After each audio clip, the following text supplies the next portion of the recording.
सूचना केवल हमारे विचार हैं, वित्तीय सलाह नहीं। निर्णय लेने से पहले खुद शोध करें। किसी भी लाभ या हानि के लिए हम उत्तरदायी नहीं हैं।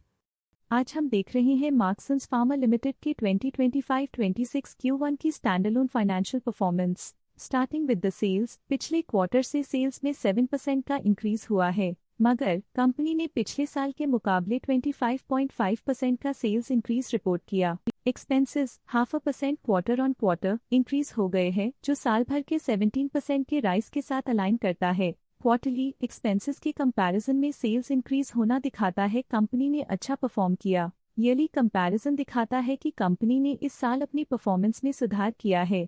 ऑपरेटिंग प्रॉफिट, जो पिछले साल के कंपैरिजन में 70% अप हुआ है, quarter on quarter around 38% increase हुआ है। Operating profit margin OPM annual basis पे 6% से इंक्रीज हुआ है और पिछले क्वार्टर के कंपैरिजन में 5% से इंक्रीज हुआ है। एक्सेप्शनल आइटम्स को ऐड करके अदर इनकम पिछले क्वार्टर के कंपैरिजन में -74% गिर गई, बावजूद इसके ईयरली डिक्लाइन -75.5% हुई है। इंटरेस्ट एक्सपेंसेस पिछले क्वार्टर से -3% डाउन हुआ, लेकिन ईयर ओवर ईयर इंक्रीज 7% हुआ है। डिप्रिशिएशन कॉस्ट में 0% का क्लाइम देखने को मिला और ईयरली बेसिस पे 20% का इंक्रीज देखा गया। प्रॉफिट बिफोर टैक्स एनुअली 50% बढ़ा, लेकिन प्रोसीडिंग क्वार्टर से 27% बढ़ा है। इस साल कंपनी ने 24% टैक्स पे किया और क्वार्टरली कंपनी ने 24.5% टैक्स पे किया है। नेट प्रॉफिट ने ईयर ऑन ईयर 50% का इंक्रीज दिखाया, लेकिन लास्ट क्वार्टर से 28% का इंक्रीज हुआ है। इस क्वार्टर में कंपनी का परफॉर्मेंस अच्छा रहा और स्ट्रॉन्ग ऑपरेशनल मैनेजमेंट दिखाया। वहीं अगर एनुअल एनालिसिस की बात करें तो इस साल कंपनी का परफॉर्मेंस काफी अच्छा था। अर्निंग्स पर शेयर EPS में साल भर में 0.5% का इंक्रीज देखा गया, लेकिन क्वार्टरली में 28% की बढ़ोतरी भी नजर आई। इस क्वार्टर में कंपनी का EPS अच्छा रहा और स्ट्रॉन्ग मैनेजमेंट दिखाया। मार्क्संस फार्मा लिमिटेड के फाइनेंशियल स्नैपशॉट को रिव्यू करते हुए कुछ मुख्य ट्रेंड्स सामने आए हैं जो कंपनी की परफॉर्मेंस पे रोशनी डालते हैं। जून 2022 से जून 2025 तक मार्क्संस फार्मा लिमिटेड की फाइनेंशियल जर्नी में सबसे पहले बात करते हैं सेल्स की। इस साल सेल्स में 34% की वृद्धि हुई है और पिछले 4 सालों में 85% की वृद्धि हुई है, जो एक निरंतर अपवर्ड ट्रेंड को दर्शाता है। पिछले 3 साल से सेल्स लगातार बढ़ती जा रही है, जो मार्केट एक्सपेंशन और कंज्यूमर डिमांड में वृद्धि को दर्शाता है। अब बात करते हैं एक्सपेंसेस की। इस साल एक्सपेंसेस 30.5% बढ़े हैं और 4 सालों में 75% का इजाफा हुआ है। इस साल सेल्स और एक्सपेंसेस एक साथ बढ़ रहे हैं, जो बैलेंस्ड ऑपरेशनल अप्रोच को दर्शाता है।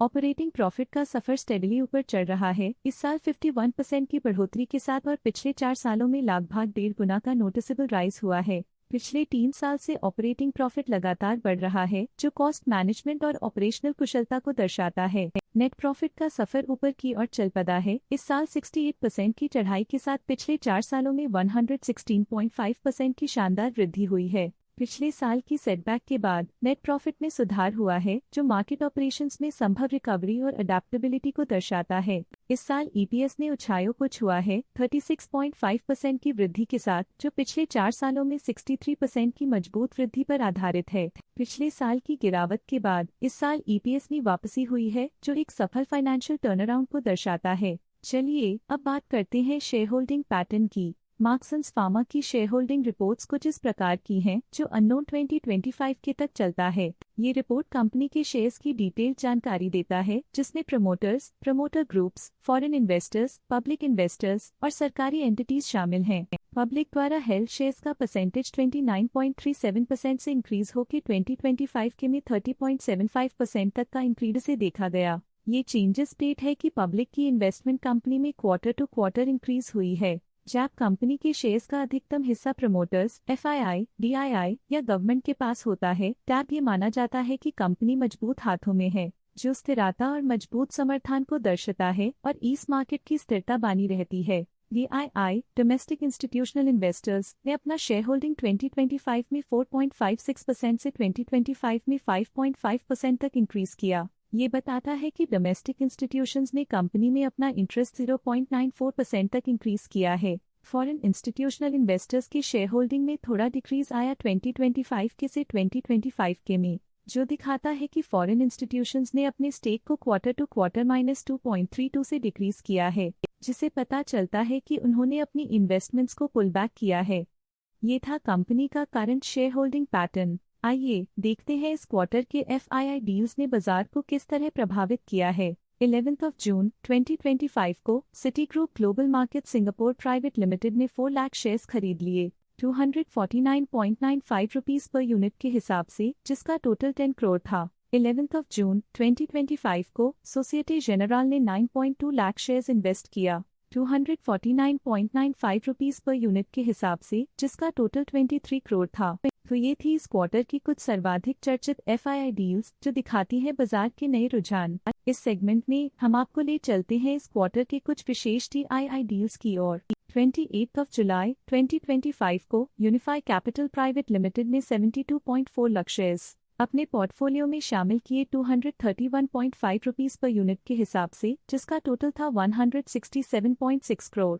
11 जून 2025 को बंधन म्यूचुअल फंड ने 6 लाख शेयर्स अपने पोर्टफोलियो में शामिल किए 249.95 रुपीस पर यूनिट के हिसाब से, जिसका टोटल था 15 करोड़। 11 जून 2025 को ओबिम एशिया इव मॉरिशस फची लिमिटेड ने 1 करोड़ शेयर्स की बिक्री की 249.95 रुपीस पर यूनिट के हिसाब से, जिसका टोटल था 256.8 करोड़। 11 जून 2025 को शुभकाम वेंचर्स आई प्राइवेट लिमिटेड ने 5.4 लाख शेयर्स अपने पोर्टफोलियो में शामिल किए 249.95 रुपीस पर यूनिट के हिसाब से, जिसका टोटल था 13.4 करोड़। 11 जून 2025 को यूनिफाई बीकैट फंड ने 5.6 लाख शेयर्स अपने पोर्टफोलियो में शामिल किए 249.95 रुपीस पर यूनिट के हिसाब से, जिसका टोटल था 14 करोड़। 11 जून 2025 को यूनिफाई ब्लेंड फंड 2 ने 30 लाख शेयर्स इन्वेस्ट किया 249.95 रुपीस पर यूनिट के हिसाब से, जिसका टोटल था 75 करोड़।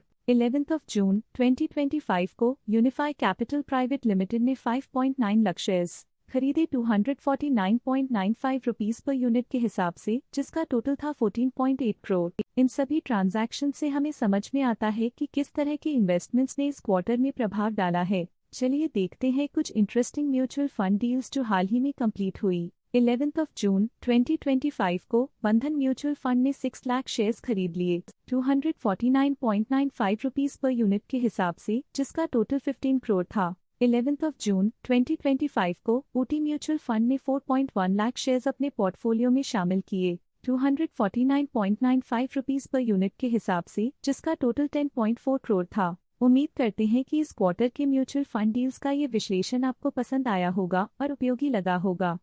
आज के लिए फाइनेंशियल सेक्टर में इतना ही। देखने के लिए धन्यवाद। स्टॉक लेटेस्ट न्यूज अपडेट के लिए चैनल को सब्सक्राइब करें और वीडियो को लाइक एंड शेयर करें।